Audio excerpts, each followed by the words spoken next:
একজন সুগৃহিণীই পারে একটি অগোছালো সংসারকে তার বুদ্ধি ও পরিশ্রম দিয়ে সুন্দর করে সাজিয়ে গড়ে তুলতে।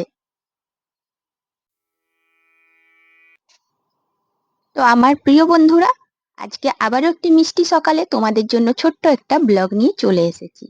আমি মুনমুন, ব্লগার মুনমুন চ্যানেলে তোমাদের প্রত্যেককে জানাচ্ছি অনেক অনেক স্বাগত। যে বা যারা যেখান থেকে ভিডিওটা দেখছো, নিশ্চয়ই তোমরা ভালো আছো, আগামী দিনেও ভালো থেকো, সুস্থ থেকো। আর সকালবেলায় দেখো ব্লগটা শুরু করলাম একদম জামা কাপড় মেলা থেকে। ওই জামা কাপড়গুলো কালকে একদমই শুকনো হয়নি, সেগুলো সকালে মেলে দিলাম। এই বর্ষাকালে কিন্তু আমাদের গৃহিণীদের সব থেকে বড় কাজ থাকে ওটাই, যে সঠিক টাইমে জামা কাপড়গুলো কখন রোদ দিবে সেইটা খেয়াল করে জামা কাপড় শুকনো করা। জামা কাপড়গুলো শুকনো করতে দিয়ে এসে ফুলগুলো তুলে নিচ্ছি। আর ফুল তো সেটা তো সকালবেলায় তুলতে হবে, না হলে দেখবে ফুলগুলো ঝিমিয়ে যায়। আর সেই জন্যই চলে এসেছি বাগানে। তো নানা রকম রং বেরঙের ফুলগুলো তুলতে না দারুণ মজা লাগছিল। আর এখন দেখো বৃষ্টির জন্য না পাতাগুলো বেশ সুন্দর হয়েছে। অনেক পাতা হয়েছে গাছে, কিন্তু কেন জানি পাতাগুলোতে প্রচুর পোকা লাগছে। প্রত্যেকটা গাছে জানো তো, মানে কোনো পাতাই ঠিক নেই, প্রত্যেকটা পাতায় ফুটো ফুটো। আর দেখো কদিন বৃষ্টি যাওয়ার পর কত রোদ দিয়েছে। তবে সকালেই যে উঠোনটায় আমার এত রোদ আসছে, এই রোদটা কিন্তু খুব মিঠে। এই রোদটা অতটাও গায়ে লাগে না। তবে একটু বেলা হলে তখন কিন্তু রোদের তাপটা বেশ মনে হয়। আর যাতে তাড়াতাড়ি এই বাইরের কাজটা করতে পারি, তাই দেখো এই যে যতগুলো বাসন রয়েছে সব বাসনগুলো আমি জল দিয়ে ভিজিয়ে দিলাম। জল দিয়ে ভিজিয়ে দিলে কি হয় বলো তো বন্ধুরা, এই যে উঠোনটা ঝাড় দিচ্ছি, এটা ঝাড় দেওয়ার পরে যখন বাসনগুলো মাজবো, তখন কিন্তু অনেকটাই সুবিধে হবে, খুব তাড়াতাড়ি বাসন মাজা যাবে। মানে এঁঠো বাসন যতটা শুকনো থাকবে, কড়কড়ি থাকবে, ততটা কিন্তু থাকে না। তাই আমি সবসময়ই বাসন জল দিয়ে ভিজিয়ে দিই। তো দুপুরের বাসন তো দুপুরেই ধুয়ে নিই, আর যদি কোনোদিন বিকেলে ধুই তখন কিন্তু আমি এরকম জল দিয়ে রাখি। আর সকালের বাসনগুলো জানো বেশিরভাগ দিনেই না রাত্রিতে ধুতে পারি না। কারণ এই যে আমার কলপাটাতে না কেনলোই, শুঁয়াপোকা এইগুলো থাকে তো। তো আজকে সকালেই মাজছি। আর দেখো এইদিকে উঠোনটাও কিন্তু তোমাদের সাথে কথা বলতে বলতে প্রায় ঝাড় দেওয়া শেষ হতে গেল।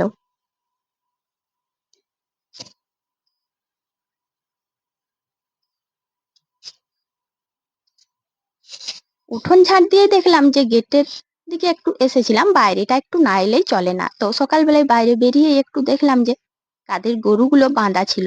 তো তারা যে মানে কাঠের ওপর বাঁধা থাকে, খুঁটি বলা হয়, ওটাকে নিয়ে করে চলে এসেছে।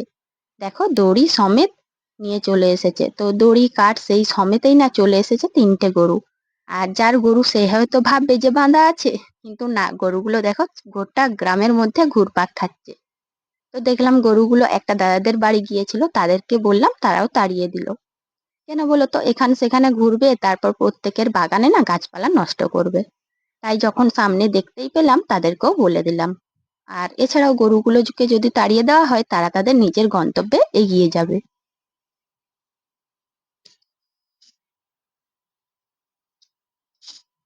এরপর চলে এলাম সংসারের কাজকর্মে। যদিও সংসারের কাজকর্ম সেই সকাল থেকেই শুরু হয়েছে, তবু জানো তো আমাদের গৃহিণীদের সব থেকে আসল বড় কাজ হচ্ছে এই বিছানা ঠিক করা। যতক্ষণ না আমরা বিছানাটাকে ঝেড়ে ভালো করে পরিষ্কার করে টান টান করে মুড়ে দিচ্ছি, মানে বিছানাটা যতক্ষণ না পরিষ্কার হচ্ছে, পুরো ফাঁকা লাগছে যতক্ষণ না, ততক্ষণ মনে হয় যেন কোনো কাজে এগোয়নি। আর এটা হয়ে যাওয়া মানে প্রায় সব কাজে এগিয়ে যাওয়া। আর মনেরও কিন্তু শান্তি যে সংসারে অনেকটাই কাজ হয়ে গেল।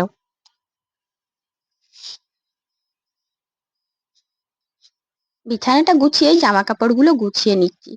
তবে খুব বেশি জামা কাপড় আজকে আর গোছানোর নেই, এই কয়েকটা ছিল। তো নাইটি, গামছা, গেঞ্জি, এই টুকটাক ছোটখাটো 2-4টে জিনিস ছিল, সেগুলো আলনাতে গুছিয়ে দিলাম। সকালে যেমন চারিদিকের সমস্ত কাজকর্ম গুছিয়ে করি, সেরকম কিন্তু এই আলনাটাও একবার গুছিয়ে নিই। সারাদিন কি হবে তার ঠিক ঠিকানা থাকে না, কিন্তু আলনাটা সকালে একবার ভালো করে না গোছলে যেমন মনে হয় ঘরটা ঠিকঠাক পরিষ্কার হলো না। তো এখন দেখো ছেলের এই যে জামা প্যান্ট গুলো, ও যখন স্কুল থেকে আসে না প্রচুর ঘাম দেয়, আর এই জন্য ও পালঙ্ক ডান্ডাতে মেলে দেয়। এটাই ওর অভ্যেস। আর একটা জামা ওকে না 2 দিন পরতে দিই, এই কারণেই পরতে বলি, মানে ভীষণ ময়লা হয়, কি যে করে স্কুলে জানেন না।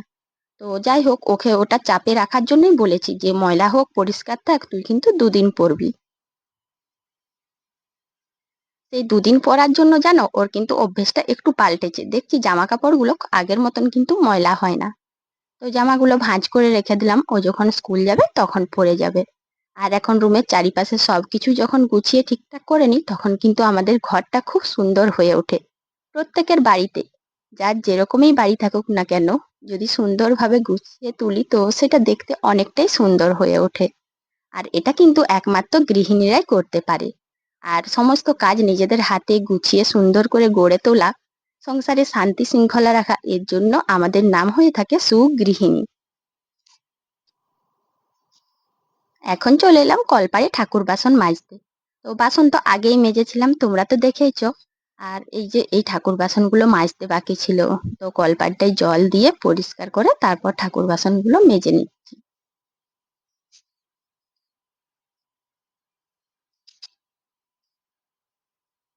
ঠাকুর বাসন বেশিরভাগ দিনই কিন্তু আমি সাবান দিয়ে মাজি। আর মাঝে মধ্যে মানে সপ্তাহে হয়তো একদিন হলো তেঁতুল দিয়ে মাজি, প্রত্যেকদিন পারা যায় না। তবে জানো তো বন্ধুরা, তেঁতুল দিয়ে মাজলে কিন্তু বাসনগুলো খুব বেশি পরিষ্কার থাকে।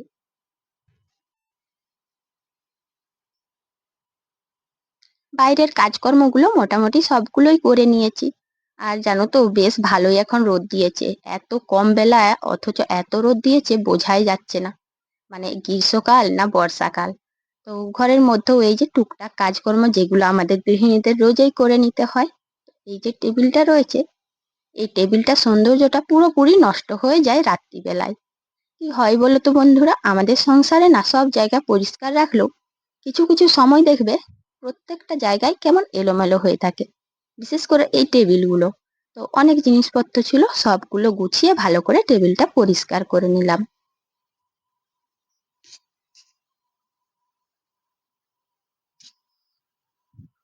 এই টিভিটা খুব বেশি ব্যবহার করা হয় না, তবু ওই যে রাত্রির সময় বাবা মা দেখেন, বয়স্ক মানুষেরা তারা তো আর ফোন নিয়ে বসে থাকতে পারে না আমাদের মতো।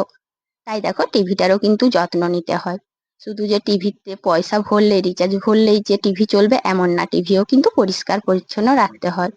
তো সেই জন্য যেন ওই টেবিলটা আর টিভিটা ভালো করে পরিষ্কার করলাম, সঙ্গে কিন্তু শোকেসের কাঁচগুলো পরিষ্কার করে দিয়েছি।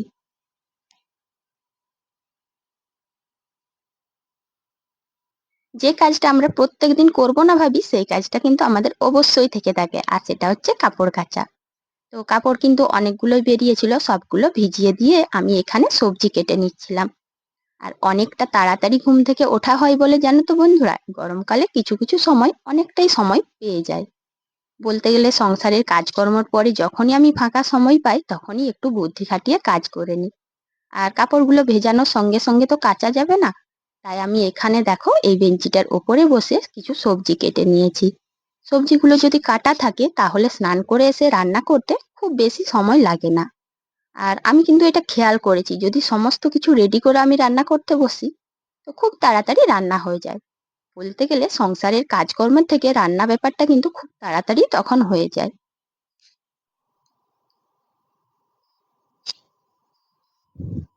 কলমি শাক এনেছিল বাবা, সেই কলমি শাকগুলো কেটে করে ভালো করে ধুয়ে জল ধরতে দিলাম। তো জলটা না ঝরলে জানো তো এত জল বেরোবে পুরো কলমি শাকগুলো কাদা হয়ে যায়। আসলে এখন তো আর সবকিছু সে আগেকার দিনের মতন গোবর সার দিয়ে না, এমনি সার দিয়ে তৈরি। তো এমনি সার দিয়ে যে জৈব রাসায়নিক সার দিয়ে তৈরি, তার জন্য জানো তো শাকগুলোর কোনো স্বাদ নেই আর প্রচুর জল বেরোয়। তো সেই জন্য জল ঝরতে দিয়ে এই যে কাপড়গুলো কেচে নিচ্ছি।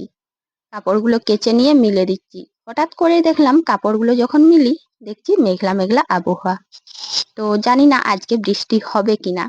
তো যাই হোক, এখন যেহেতু হালকা রোদ আছে, এটাই মন শান্তি করে কাপড়গুলো মিলে দিলাম।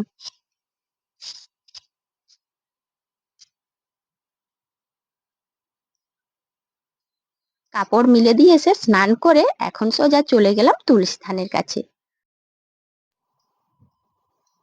পুরো তুলসী মঞ্চটাতে হয়তো ফুল দিয়ে সাজাতে পারি না, কেন বলো তো, মানে ফুলগুলো থাকেও না, বা আবার এরকম হয় ফুলগুলো বড় হয় আর মঞ্চের সাইডগুলো অনেক ছোট। তবুও জানো তো মঞ্চটাকে খুব সুন্দর করে সাজানোর ইচ্ছে থাকে। তাই এই যে হাতের মধ্যে যে ফুলগুলো রয়েছে টগর ফুলগুলো, প্রত্যেকটা কোণাতে মাঝখানে একটু একটু করে সাজিয়ে তুলি। আর এটাই তো বলো মনের শান্তি যে আমরা নিজেদের মতন ঠাকুর দেবতাদেরকেও একটু সাজিয়ে তুলতে পারছি। তো মাটির ঘর হোক বা পাকার ঘর হোক বা যেরকমই পরিস্থিতি থাকুক না কেন, আমরা যদি নিজেদের মনের মতো করে সবাইকে সাজিয়ে তুলতে পারি, তো দেখবে সেই জায়গা বলো বা সেই মানে ঘর বলো বা দেবদেবতার ফটো বলো বা তুলসী মঞ্চ বলো, সব জায়গায় কিন্তু সুন্দর করে সাজিয়ে গড়ে তোলা যায়। আর সেটা কিন্তু সুন্দর হয়েও ওঠে। তো ওখান থেকে চলে এসে খাওয়া-দাওয়া করে এখন রান্নাটা বসিয়ে দিচ্ছি। জানো তো, সংসারের সমস্ত কাজকর্ম যদি আমরা সঠিকভাবে সঠিক নিয়মে করি আর সংসারে শান্তি রেখে সবকিছু নিয়ম কানুন করে সমস্ত দিকটা যদি ঠিকঠাক বজায় করার চেষ্টা করি, তবেই কিন্তু আমরা একজন সুগৃহিণী হয়ে উঠতে পারি। গৃহিণী থেকে সুগৃহিণী হয়ে ওঠার এই পথটা কিন্তু অতটাও সহজ না, অনেকটাই জটিল। গৃহিণী তো অনেকেই হতে পারে, কিন্তু সুগৃহিণী হতে গেলে আমাদের অনেক বুদ্ধি আর পরিশ্রমের প্রয়োজন হয়। পরিশ্রম যদি না করি আমরা কিন্তু কখনোই বুদ্ধি দিয়ে সুগৃহিণী হতে পারবো না। আর শুধু যে পরিশ্রম করলে হবে এমনটাও কিন্তু নয়, একটু বুদ্ধিরও প্রয়োজন হয়। তাই কোন কাজটার পরে কোনটা বা কার জন্য কোনটা বা কিভাবে কোনটা করতে হবে, কি করতে হবে, এগুলো কিন্তু একটু বুদ্ধি দিয়ে করে নিতে হয়। আর এগুলো করতে গেলে পরিশ্রম তো অবশ্যই দরকার হয়। তো সারাদিন সংসারের সমস্ত কাজকর্ম একা হাতে পরিশ্রম করে বুদ্ধি খাটিয়ে করি বলে টাইমের মধ্যে দেখো খাবার দাবারও রেডি হয়ে গেছে আর সংসারের সবার মুখে হাসি ফোটাতে পারি। তবেই কিন্তু প্রত্যেকের মুখে একজন আমি সুগৃহিণী হয়ে উঠতে পারি।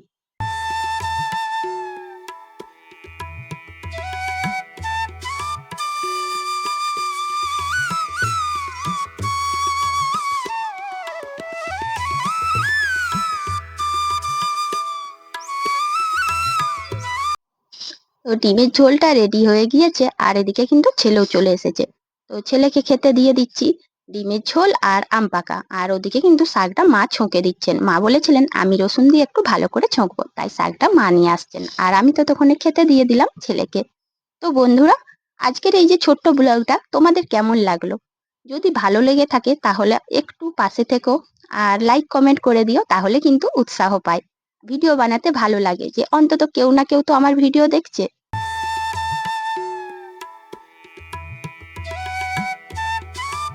তো দেখো খাওয়া দাওয়া কিন্তু সবার হয়ে গিয়েছে। তারপরে রান্নাঘরটা মুছে নিচ্ছি।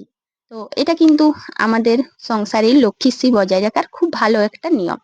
দেখো সংসারে তো সমস্ত কাজকর্ম করেছি, কিন্তু এই যে জায়গাগুলো সুগড়ি এঁটো টেটো সব থাকবে। তো রান্নাঘর ভালো করে পরিষ্কার না করলে কিন্তু কখনোই সুগৃহিণী হওয়া যায় না। তাই কিন্তু সবাই খাওয়া দাওয়ার পর শুয়ে পড়লো, এই গৃহিণীদের কিন্তু সুগৃহিণী হওয়ার জন্য অবশ্যই রান্নাঘর বা চারিপাশে যা যা থাকে সবকিছু পরিষ্কার পরিচ্ছন্ন করে তবেই কিন্তু তারা একটু বিশ্রাম পায়, তাদের ছুটি হয়। তো এখন আমি রান্নাঘরটা মুছে নিই। কাল আবার একটা নতুন ব্লগে তোমাদের সাথে দেখা হবে। তো চলো সবাই টাটা।